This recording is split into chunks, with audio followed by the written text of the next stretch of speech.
Merci Hélène.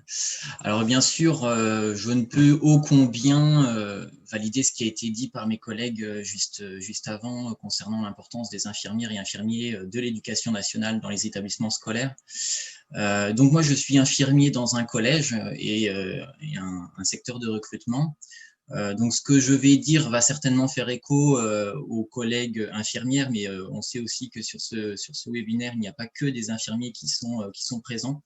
Et je pense que c'est important de rappeler un petit peu l'importance et les missions de certains ici.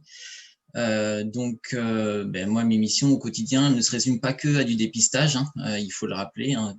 Pourtant, c'est ce que la Cour des comptes revendique, le dépistage, il manque des médecins. Moi, dans mon infirmerie, j'accueille, j'écoute, j'oriente. Je travaille en étroite collaboration avec mes équipes éducatives parce qu'elles me font confiance parce que je suis présent dans mon établissement.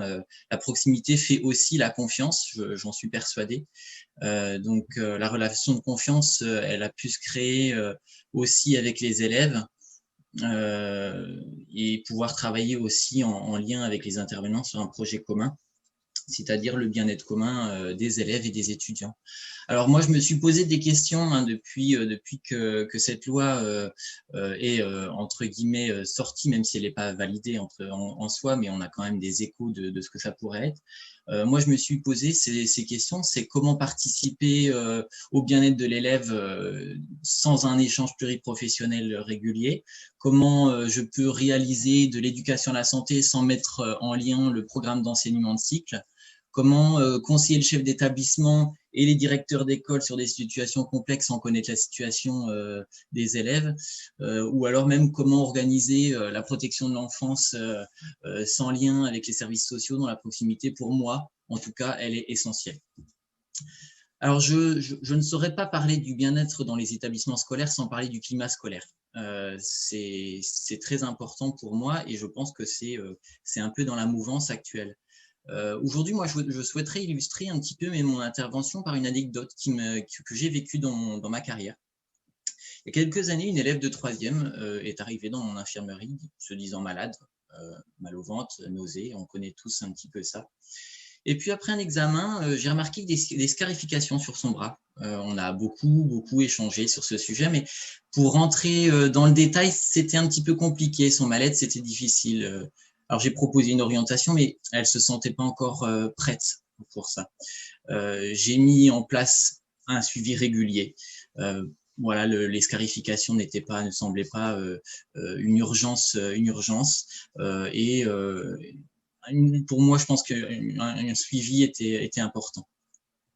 Donc, plusieurs fois, on s'est rencontrés, j'ai échangé, on a créé une relation de confiance au fur et à mesure aussi, parce que j'étais présent dans mon infirmerie, parce que j'étais là pour elle, parce que j'étais là quand elle en avait besoin, pour pouvoir se confier et discuter.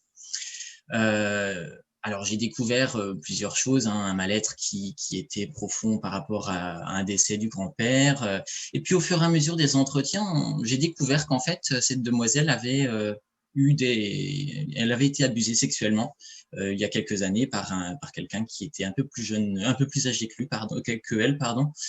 Alors, j'en ai tout de suite forcément parlé avec mon assistante sociale. On a beaucoup échangé aussi dessus, on l'a reçue ensemble. Pour nous, elle n'était pas en danger et pour moi, mon travail constituait à amener à s'ouvrir à ses parents, déjà en priorité, puisque les parents n'étaient pas au courant. Donc ça, c'était très difficile pour elle. Jusqu'à ce qu'un jour, elle vienne me voir à l'infirmerie, elle me tend un papier, elle m'avait écrit qu'elle voulait se suicider. C'était trop dur, qu'elle voulait rejoindre son grand-père, qui lui manquait, etc. Alors, tout de suite, évidemment, je suis intervenu, j'ai contacté la maman, j'en ai informé l'élève en disant que sa vie était en danger, que je ne pouvais pas faire autrement, que je ne pouvais pas laisser ça comme ça. J'ai reçu la maman avec l'élève, j'ai réalisé pour moi mon rôle de conseiller. J'ai orienté la famille, je les ai orientés vers la gendarmerie, une plainte a été déposée, je les ai orientés aussi vers la VIM, etc.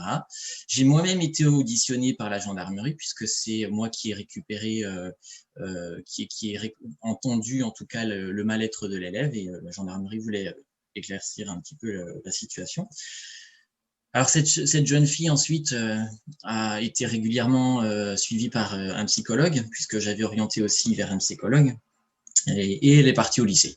Voilà, puisque c'était une élève de 3e année, elle est partie au lycée, et elle est partie en me laissant une lettre de remerciement. Alors, j'ai voulu prendre cet exemple parce qu'en fait, j'ai croisé cette demoiselle il y a 2 semaines. J'ai croisé dans la rue, elle a maintenant 22 ans. Elle m'a reconnu, elle est tout de suite venue me voir. Donc ça m'a fait plaisir, évidemment, elle m'a reconnu. Elle est en formation d'ingénieur, elle est en couple maintenant et elle se sent heureuse. Et pour elle, j'y suis pour quelque chose. Alors aujourd'hui, j'ai pas envie de me tirer la couverture parce qu'en fait, c'est le quotidien des 8000 infirmières et infirmiers de l'éducation nationale. Mais aujourd'hui, j'ai envie qu'on se pose tous une question. Est-ce que cette élève serait passée à l'acte si je n'étais pas présent dans le collège quand elle allait pas bien? Est-ce elle serait passée à l'acte si je n'étais pas disponible pour entendre son mal-être?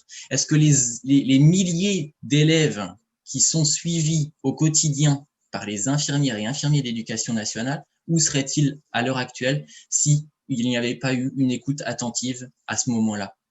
Je rappelle quand même qu'il y a 18 millions de consultations infirmières de l'éducation nationale par an. C'est énorme. Alors, oui, peut-être que c'est une histoire, c'est peut-être une histoire parmi d'autres, mais elle m'a marqué parce que voilà, pour moi, c'est ça aussi, d'être présent dans les établissements scolaires, c'est important. Ça définit nos nombreuses missions pour lesquelles on est présent et je pense qu'il y en a d'autres, hein, puisque ma collègue en a parlé, l'éducation à la santé, le conseil, le travail pluridisciplinaire. Et je sais que mes collègues suivantes vont apporter d'autres choses importantes. Mais voilà, c'était l'intervention que je voulais apporter et le questionnement qu'on pouvait se poser sur notre présence ou pas à l'éducation nationale. Merci.